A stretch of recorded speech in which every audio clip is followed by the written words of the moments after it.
Well, a quick update, and maybe I'll add a little bit more later on. This is the new motor in place. You see I have the shroud off, and the problem is, let me slide you over here and tip you down in. I'll zoom you right down there, and I'm gonna kick that starter gear out, and you see, if you see what I see.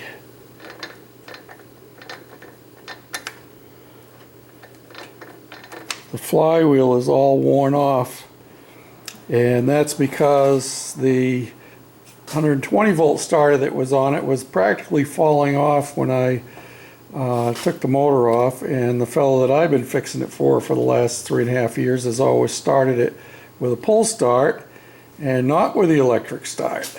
And maybe that's why I never asked him why. He just always started it that way. And actually, the top bolt in the front here, most of the boss is broken off. I got it threaded in there, but I'm not sure how well it will stay. We'll see what happens. So, my next project, I'm going to put the shroud back on, put the pull recoil start back on it. I've been putzing with getting my electrics wired up. Whoop. Bring you over here. I have a solenoid in place and wired into the starter. Yep. And there's the solenoid down there, and I temporarily have it hooked up with my jump starter button here. You know, I could see, watch, it'll just burn my ear out if I keep doing that too many times, but it's all hooked up and ready to go for as far as that part is concerned. But I did a little bit of testing. My wife just called me for lunch, and there's the old motor down there, and it appears that the flywheel, can you see the gap? Yeah, the gap. Can you see the gap on the ring gear there? That's because I was using a hammer and a drift, and I've worked my way around it, and it is separate from the flywheel. So I'm hoping that by taking that off of that flywheel, and then what I will do is I will heat it up before I try to install it on this one, and I may even take this flywheel after I get the this ring gear off. I may even put that in the freezer to cool it down, and that will make it easier to slide that ring gear on. I don't want to have to pound it on, and I'm hesitant to use heat to take the other one off because I don't want it to get distorted. So if I just carefully work my way around and keep going around and around and around till it comes off, I should be fine. And one of the benefits of this motor over the other one, this is a newer motor, so it has electronic ignition on it. It does have the wire to run the headlights, and thanks to the help of a couple of my subscribers, all I need to do is get a is the word I want, a diode? I think that's what I want, but I think I have to look at my other engines that I have here. I think I have one engine that actually has a split wire coming out of it, and I could show you what I mean on my lawnmower. Okay, we're over on my Tecumseh, got Tecumseh on the brain. This is a Tecumseh motor on my Ariens riding mower. My old, I believe this one is called a Fairway from the 70s. Anyway, this has a single wire, see that, coming out of the motor for the charging system, but you will notice that right here where it starts to go and gets moved around and hooks onto my solenoid, which then goes up and is hooked into my battery. That red wire goes up to the battery right there. You'll notice there's the bulge in the wire right there before it hooks onto the solenoid, right there. See that? Right underneath that wire tie. See that? That's where the diode is on this one. This one wasn't set up for lights, so it has just the one wire to charge the battery. And the mower that this engine came off of was a Craftsman. It didn't have any lights on it either. So there you have it. And that's what we're going to see if we can find, is a diode to go in line. It becomes a rectifier to change it from AC to DC. So we'll split it. One way we'll keep the AC and the other way we'll get the rectifier and become DC for the starter and charging system. Well, we'll see what's going to happen here. We got a different carburetor on it, and I don't know if the primer works on this thing or not. Maybe not. We'll give it a yank, see what happens.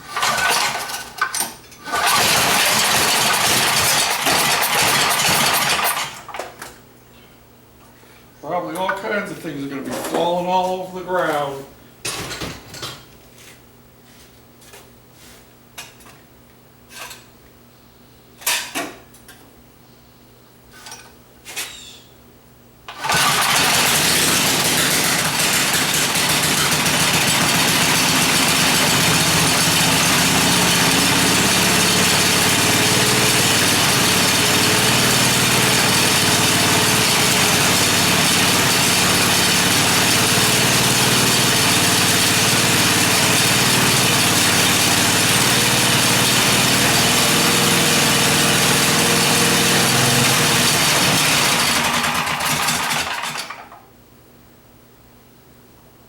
Probably should let it warm up a little bit. What do you think?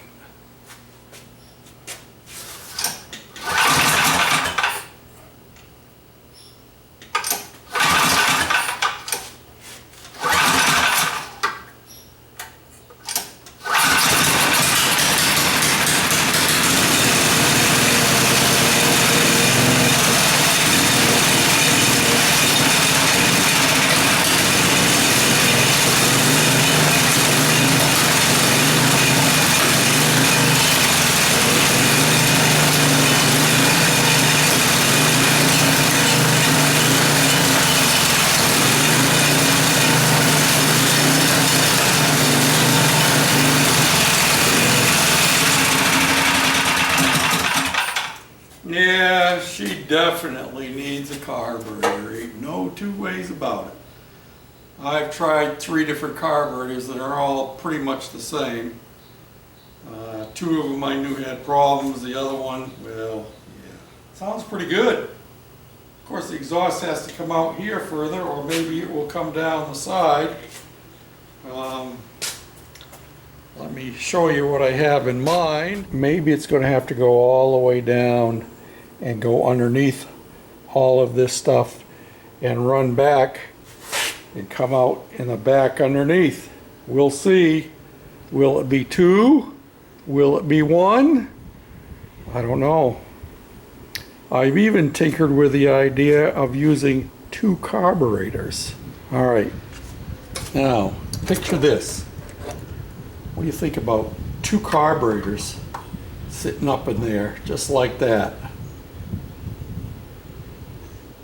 You know, I'm thinking it might happen. I'd have to make it all out of copper, and I don't know if solder would last. Well, we could always try it, you know, nothing ventured, nothing gained. But maybe we better get it running good enough so that we can drive it first before we start worrying about dual carburetors. What do you think? Yeah. Don't mind the smoke that's coming off the muffler I stuck on there.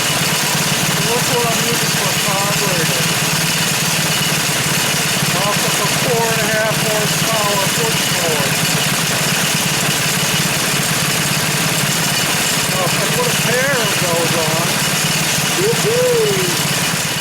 Now, one of the issues we're going to have is this has a different kind of a crankshaft on it. Actually, it has a output shaft off of the camshaft too, as you can see right there in the foreground. But that step on the crankshaft output that's part of the crankshaft. And I actually have two pulleys that go on there. They're made up in pieces by stacking them. Let me see if I can do this one-handed. Find the slot here.